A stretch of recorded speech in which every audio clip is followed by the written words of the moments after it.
سيف سلاسي نيروبو بسم ابن ولد منفس قدسون حدا املاك بحقي امن ابو غويتانا املاكنا مدهنا يسوع كريستوس يخبر يمسكن بغلوصن بسورن سلا ذهبني صغابب بساعته امسغنو غويتاي بዛ تباركت له ጸሎታይ ንخسمعنن لمناي نختقبلنن بهبون غرمن حيال ملكوتكا لمنكا አለሁ غويتاي ኃጢአተይ ንخسسር لي ናይ ፍቅር ወድኻ ቅዱስ ስጉን ክቡር ደሙን ንመቕባል አብቃዓኒ ፍርሃት ብዘይብሉ ረድኤትካ ሓልወኒ ጎይታይኒ ነፍሰይ ብተንኮል ካብ ዝደልይዋ ተንኮለኛታት አድሕነኒ ትዕቢትን ትምክሕትን ቄምን ቅመኝነትን ቁጥዕን በደልን ዝኣመሰሉ ክፋት ካባይ አርሐቅ ጎይታይ ብናይ ስልጣንካ የቕረ ባህልነት ምሕረትካ ንኹሉ በደለይ ኃጢአተይ ስውር ግሉጽን ዓብይን ንእሽተይን نزخونه يقرب للي ويتاي بمسارة تزازكا قدوس وانجيلكا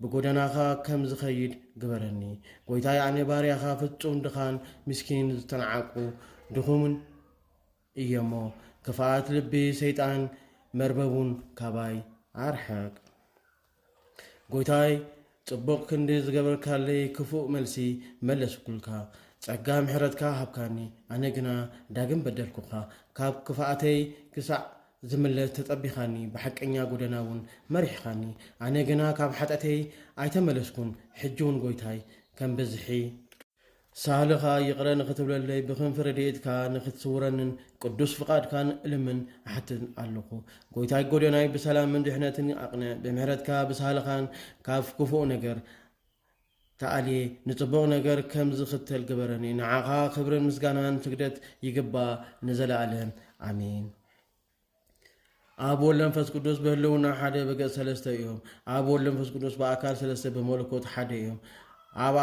أب بأكالو فتوميو ولون بأكالو فتوميو منفس قدوسون بأكالو فتوميو زوم ثلاثة أكالات بملكوت حدا يوم قدوس قدوس እግዚአብሔር ኃያል ዘፍርህ አይኑ በሐዊ ዝነድድ ንሱ ሓደ ቅዱስ እዩ ቅዱስ እግዚአብሔር ጸጉር ርእሱ ከም በረድ ዝነጽእ ከም ዕንቂ ሲርዲኖስን ኢያጴስ ይሴድን ዝኸበረ ንሱ ሓደ ቅዱስ እዩ ቅዱስ እግዚአብሔር ሐጾር መቅደሱ በሐዊ ዝተሐጸረ ንሱ ሓደ ቅዱስ እዩ ቅዱስ እግዚአብሔር ኣብ ቅድሚ ጸላኢ ዘይስንብር ንሱ ሓደ ጽኑዕ አዳራሹ ቅዱስ እግዚአብሔር ንጠፈር ብዘይ ዓንዲ ንመሬት ድማ ብዘይ መሰረት ፈጢሩ ብዘይ መደገፍታ ብቃል ጥራይ ዘጽንዐ ንሱ ሓደ ቅዱስ እዩ ቅዱስ እግዚአብሔር ንኹሉ በቦገኑ ዝገዝኡ ንሱ ሓደ ቅዱስ እዩ ቅዱስ መንግስቱ ዘይሐልፍ ግዛቱን ንውልድ ወለዶ ንዘላለም ዝነብር ንሱ ሓደ ቅዱስ እዩ ቅዱስ እግዚአብሔር ስርዓት ሰለስተነቱ ዘይልውጥ ሰለስተነቱ ምስጋና ዝግበኦ ንሱ ሓደ ቅዱስ እዩ ቅዱስ እግዚአብሔር መባረቕቲ ዝለኣኽዎ ነጎድጓዱን ዘመስግንዎ ንሱ ሓደ ቅዱስ እዩ ቅዱስ እግዚአብሔር ሰለስተ ክኸውን ሓደ ክኸውን ሰለስተ ዝኸውን ንሱ ሓደ ቅዱስ እዩ ንዓለም ካብ ዘይንምንባር ናብ ምንባር ዘምፀ ንሱ እግዚአብሔር ምስጉን እዩ ንቁጥዕውን ኣብ ባሕሪ ምሕረቱ ዘስጥሞ ንሱ እግዚአብሔር ምስጉን እዩ ንመቕዘፍቲ ሓዊ ብማይ ምሕረቱ ዘጥፍእ ንሱ እግዚአብሔር ምስጉን እዩ ዘይቅየም ለዋህ ንስሓ ዝፈቱ ንሱ እግዚአብሔር ምስጉን እዩ ንሓጢአት ብጽላሎት ምሕረቱ ዝሽፍን ንሱ እግዚአብሔር ምስጉን እዩ ንኣበሳ ምሕረቱ ኣብ ጉድጓድ ዝደፍን ንሱ እግዚአብሔር ምስጉን እዩ ንበደል ብመጋረጃ ትዕግሱ ዝጋርድ ንሱ እግዚአብሔር ምስጉን እዩ ንዑ ንበይኑ ምስጋና ይግባእ ንመንግስቱ እዝዝ ይግባእ ንሰለስተነቱ ክብሪ ይግባእ ንካህሊነቱ ሓይሊ ይግባእ ንመለኮቱ ስልጣን ይግባእ ንዘላለም ዓለም መለኮት ብገጽ ሰለስተ ዝኾነ ብሓንቲ ክህሎት ሰማይ ምድርን ባሕርን ኣብ ውሽጢ ባሕሪ ንዝርከቡ ኩሎም ዝፈጠረ ንሱ እዩ ስላሴ በኣካል ሰለስተ ክኸውን ከሎ ብባህሪ ግን ሓደ እዩ ስለ ዝኾነ ድማ ብሓድነት ብሕብረት ንብርሃን ካብ ጸልማት ዝፈልየ ንሱ እዩ ስላሴ ብስሉስ አካሉ ሰብ ብመልክዕናን ብምስልናን ንፈጥር ኢሉ ንአዳም ዝፈጠረ ንሱ እዩ ዳግማይ ስላሴ አዳም ካባና ከም ሓደ ኮነ በሉ ምኽሪ ስላሴ ኣብ ጥቕሚ ሲናወር ቋንቋታት ፈላለየ ንሱ ድማ ሓድነቶምን ሰለስተነቶም ንኽፈልጥ ንውረድ ናብ ከላዳውያን ነገር ንመታትነሎም ስለ ዝበለ እዩ። ስላሴ ወይ ሰለስተነት ካብ መለኮቱ ናይ ሓድነት ህልውና ከይተናወፀ ብኣምሳል ሰለስተ ሰባት ኣብ ቤት አብርሃም ተጋየሸ። በጃ ይስሐቅ ብምዃን ብኣምሳል በጊዕ ንዝተመሰለ መለኮት ምስጋና ይግባ።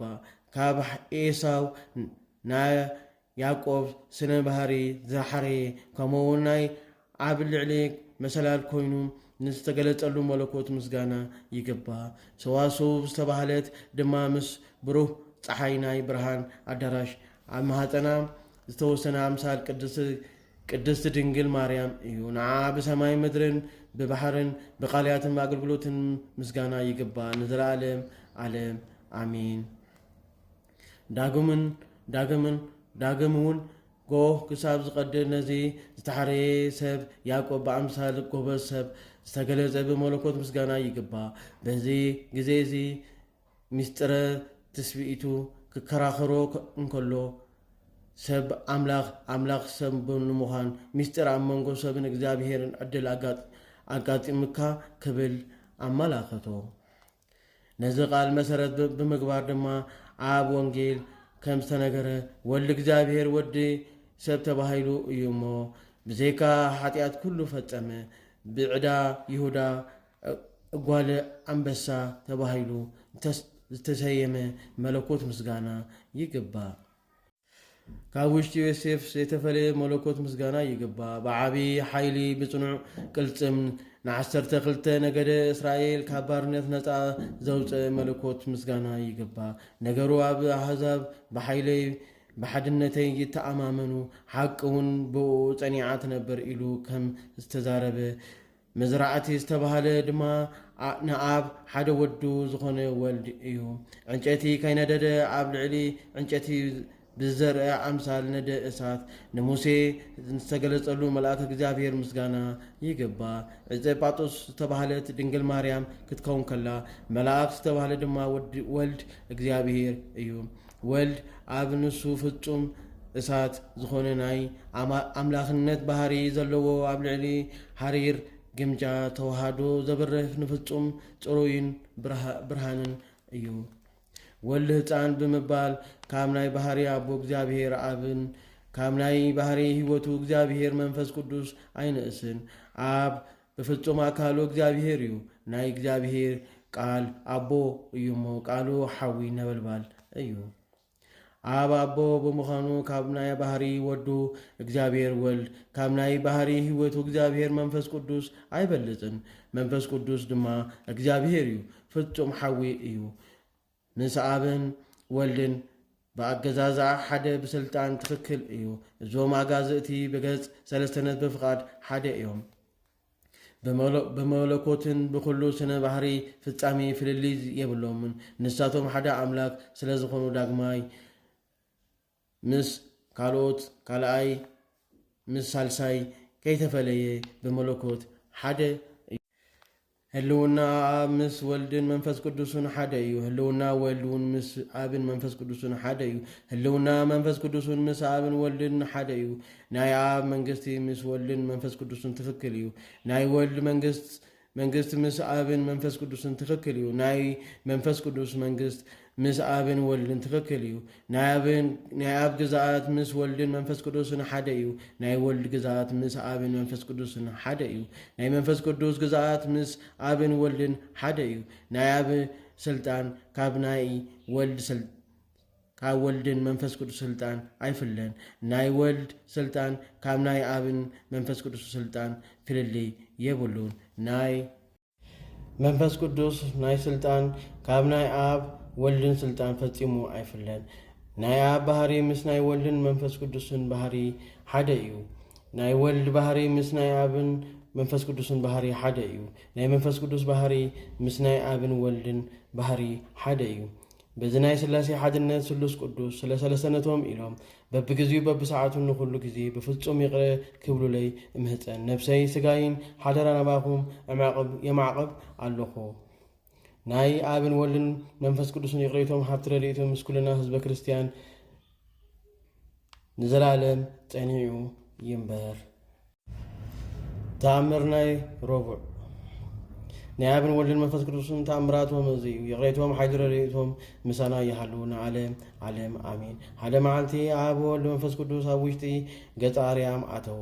ኣብዚ እውን ዝተላዕለ ናይ ሰማዕታት ቃል እዩ። ቃለይ ኣብ 4 መኣዝን ልዕል ዝብለሉ ግዜ ክመጽእ እዩ በለ። ጽሕፈት ቃሎም ግድፈት ከም ዘይርከቦ ክገብሮም እየ። ኣነ ኣብ ልዕሊ ጻድቃን ካብ ምዕራብን ካብ ሰሜንን ደቡብን ኣብ ልዕሊ ኩሉ ኣህጉር ክነግስ እየ። ቃል ወልድ እውን ኣብ ልዕሊ ጻድቃን ኣብ ልዕሊ ደቂ ሰባት ክነግስ እዩ። ወልድ እውን ከም ዝበለ ብዘይ ደቂ ተባዕትዮ ብዘይ ደቂ ኣንስትዮ ብዘይ ህፃናት ነናይ በይኖም ስም ከይተጻሓፈ እውን ኣይተርፍን እዩ። እንሆ ሎሚ ይወፁ ኣለዉ ዝተባህሉ ካብ ኩሎም ደቂ ሰባት እግዚኣብሔር ዝመረፆም ሰባት ክመፁ እዮም። ወልድ እውን ከም ዝበለ ዓለማዊ ሰብ ን7 መዓልቲ ዘይሕረም ንሕጊ ዘቃልል ግብረ ዓለም ዝፍጽም ኣብ ፍጻሜ ኣይርከብን እዩ። በዚ ቃል ሰማዕታት ቃል ናይ ጻድቃን ክሓልፍ እዩ ዝብል ናይ ምድሪ ጉድጓድ ክኣቱ እዩ። ጎይታና ኢየሱስ ክርስቶስ እውን ከም ዝበሎም እዛ ዕለት ተኣኽለኩም ንፍቕሪ ትኩነና ናብ ሃገር ትምርሓና ብምግባር ተጽድቐና በሎም። ንዓለም ዓለም ኣሚን። ኣምላክ ሆይ ብሰላም ጀሚርካ ብሰላም ዘፈጸምካና ክብሪ ምስጋና ንዓኻ ይኹን። ቅዱስ ወድኻ ንሳቶም ሳብ ጽልሉ ግዜ ከምዚ ኢልኩም ጸልዩ ከምዚ መሃረና ነቲ ገናና ሽምካ ከምዚ ኢልና ንጽዋዓካ ኣሎና። ኣብ ሰማያት ትነብር ኣቦና ስምካ ይቀደስ፣ መንግስትኻ ትምጻእ፣ ፈቃድካ ከምቲ ኣብ ሰማይ ከምኡውን ኣብ ምድሪ ይኹን። ንዓይለት እንጀራና ሎሚ ሃበና፣ ንሕና ንዝበድሉና በደሎም በደልና ሓደገልና፣ ካብ ክፉ ኣድሕነና እምበር ኣብ ፈተና ኣይተእተውና። መንግስትን ሓይልን ንዘለኣለም ናትካ እሞ ኣሚን። ኦግስቲ ማርያም ብናይ ቅዱስ ገብርኤል መልአክ ሰላምታ ሰላም እብለኪ፣ ብሕልናኺ ድንግል ኢኺ፣ ብስጋኺ እውን ድንግል ኢኺ። ኣደ እግዚኣብሔር ጻቦት ጎይታ ሰራዊት ሰላም እብለኪ ኣለኹ። ንስኻ ካብ ኣንስቲ ብርክቲ ኢኺ፣ ፍረ ክርስትኹም ብሩኽ እዩ። ኦ ምልዕተ ጸጋ እግዚኣብሔር ምሳኺ እዩ። ኦ ፍሰቲ ደስ ይበልኪ፣ ሓጢኣትና ክስረየልና ፍቅሮ ወድኺ ኢየሱስ ክርስቶስ ጸሊኺ ምንተና ምሕረት ለምነልና ኣሚን።